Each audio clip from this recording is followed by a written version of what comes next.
I think it is impossible to overhype this match. I am so excited for Ireland against France, I cannot tell you. I'm sure you share that excitement. It's the two best teams in the Northern Hemisphere.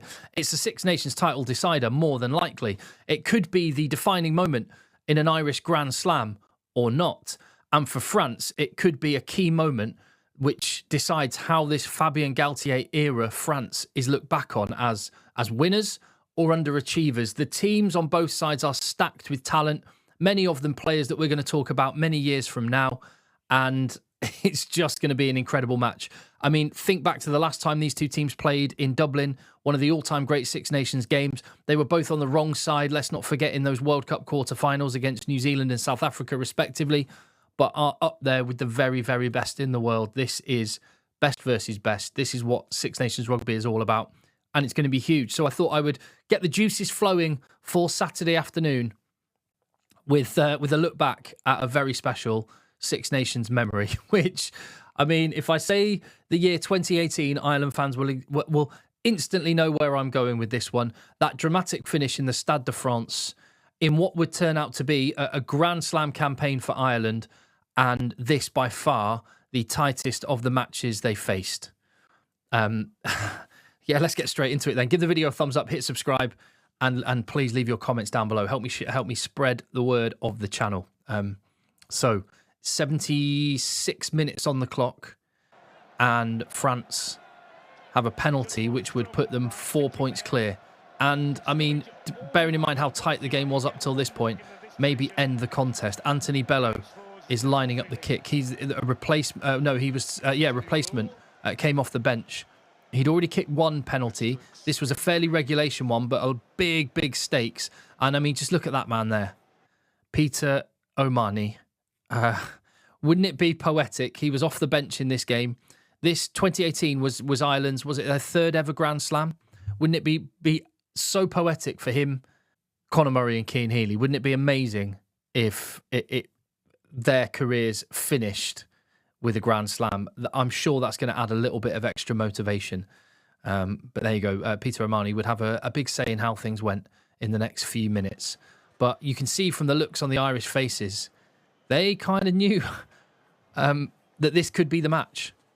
Tries were not easy to come by in this game, and it's a fairly regulation kick, which Bello missed. What I really like about this, did you see Johnny Sexton already had a different ball in his hands, and he'd run out to the 22, and he looked like even before the cameras are ready, he takes the kick off, and Ian Henderson manages to regather. That is just top 2 inches that are elite from Johnny Sexton. And Sam Prendergast, is he the heir to that Sexton throne? That is what we're all wondering.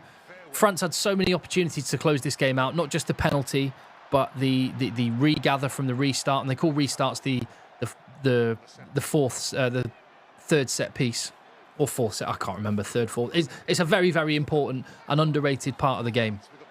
And actually, as a coach, it's one area I've started giving more time to with my team, because you give loads of time to scrums and lineouts, but not nearly enough to restarts. So, Ireland begin trying to win the game. And we've already seen a strong carry from Bundy Aki. Another one there. And what's really interesting about this, so this is 2018. And this is, let's have a look at the shape of the defence there. This is pre-Sean Edwards, who arrives in 2020 as the French defence coach. And I reckon, had Sean Edwards been in charge of France in this game, France probably win it. He has had a really big effect on France. Their line speed is really passive. Now, they are in Ireland's half, and I can imagine France are saying, let's not give away a penalty. And their one-on-one sort of tackling is good, but there's just very little line speed. Look, after Conor Murray passes it, how much time there is. And yeah, France are meeting them kind of at the gain line, but kind of Ireland have some space to run into. But that said, one thing I will say, it started with Joe Schmidt and it's continued and got even better under Andy Farrell. The ball presentation for Ireland is absolutely outstanding. A great example of it there. France's discipline. Good so far. The ball is just on a plate, whether it was Conor Murray, whether it's Jameson Gibson Park. Ireland, it's the tiny things that make a massive difference. And Ireland, you just watch this and recognise again, they are absolutely fantastic with their ball presentation, and it's a big part of the reason why they're able to get the speed on the ball. 14 phases so far. Interesting, Antoine Dupont, a certain Antoine Dupont, was on the game on the pitch for 9 minutes in this game. He came on for Maxime Machinot, who was the goal kicker for France. After Bello missed that kick, Machinot came back on. Don't know whether they kind of Antoine Dupont had an injury, so they had to get their goal kicker back on. But it seems weird, Dupont being kind of sacrificed right now. But it just goes to show, this game just goes to show how massively important kickers are at the tiny margins when it really, really matters. Yeah, so they're not really making... And this is elite Johnny Sexton. Yeah, you know, we know what's going to happen at the end of this sequence, but this is the moment. So let me set this one up. Before the other day when I did a video about England tactically, and I thought that some of the pundits were kind of misrepresenting and not really giving the full nuanced picture of what England are doing tactically. I talked about how kicking is undervalued in international rugby, how fans just seem to have this, a lot of fans, sorry, not all fans. I know I've got some very knowledgeable and thoughtful people on this channel, and I'm very grateful and proud of that. But kicking gets a bad rap, and people just seem to think kicking equals bad. And I said that a game with no kicking, what it looks like is at the end of a game when one team has to score and they're just facing a brick wall of a defence and they're not really going anywhere. Now, I've already pointed out France's defence could be a lot better, and in years to come would be a lot better under Sean Edwards. But nonetheless, Ireland are finding they are not actually going anywhere. The clock is in the red at this point, and I had quite a few comments on that England video saying, you don't know what you're talking about. And the example they gave was this, Ireland against France, which was exactly what I described. The end of a match, one team just staying on their feet in a defensive line, and a team having to score, and it ended up with an incredibly dramatic finish.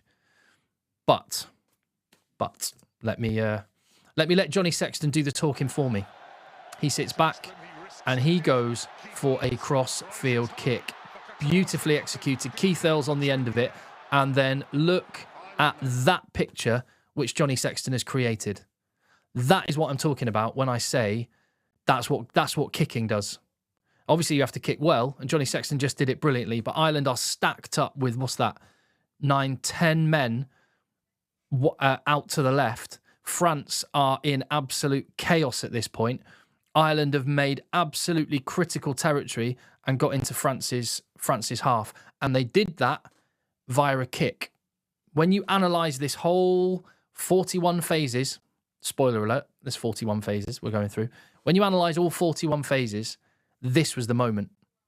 Johnny Sexton's drop kick is the moment everyone remembers, and the execution of that is incredible. This right here, what we've just saw, is Johnny Sexton, the cojones, to kick that ball and risk losing in order to get the absolutely vital territory which they weren't able to break down and get is what made Johnny Sexton one of the great fly halves, is why kicking is absolutely essential in international rugby, because it completely changes the picture. It puts the pieces on the chessboard exactly where you want it, and it's that kick was the moment in this sequence.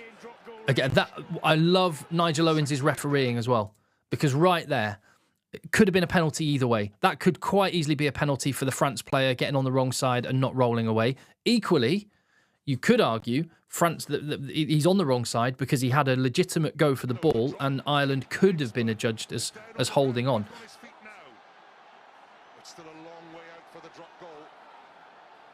Guillaume Guirado, the captain. Now they're in their own half. The line speed picks up a little bit, and France recognise, hold on, we cannot give up yards. Whereas in their own, the opposite half, they were quite happy to and not give away a penalty. Now it's a little bit more critical. You can see they're absolutely blowing the French players, but every metre is massively important at this point. We're getting up to 30 phases. The noise, just incredible. Conor Murray, absolutely genius. He's bought a few penalties doing that before, legitimately. Nigel Owens wasn't going to go for it on this one, but just the skill execution. Bundyaki then hit back. And Ireland are getting back towards the halfway, the ground that they've almost made up. They start to lose. Conor Murray with a little snipe himself, and Ireland go a little bit narrower. They were trying the 2 passes and getting it and going back behind players. Now they just narrow it up and just try and make 1-2 yards on every single carry. And it is really good carry, really good leg drive. Again, that perfect ball presentation. So the ball is available, meaning the French don't have that much time to recycle, to reload themselves in defence. Omani, awesome performance from him. We're getting close now. Henderson, those few metres of Ian Henderson and that little roll, massively important. Just a few metres, but as you'll see, makes all the difference. CJ Stander with another couple of metres, and back he goes. Sexton waits, here it comes. It looks good. He likes it. Nigel Owen's arm goes up.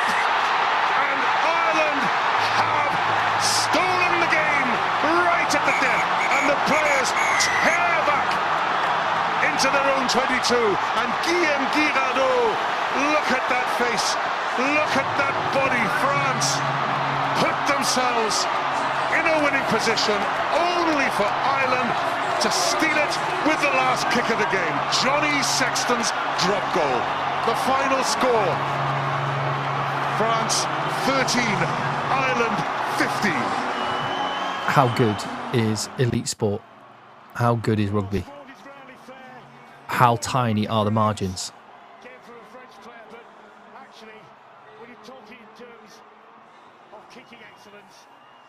Another chapter in this rivalry is going to be written on Saturday, and I cannot wait. What I do know is I will be right across it for you on the channel. So hit subscribe so you don't miss anything. I'll see you on the next one.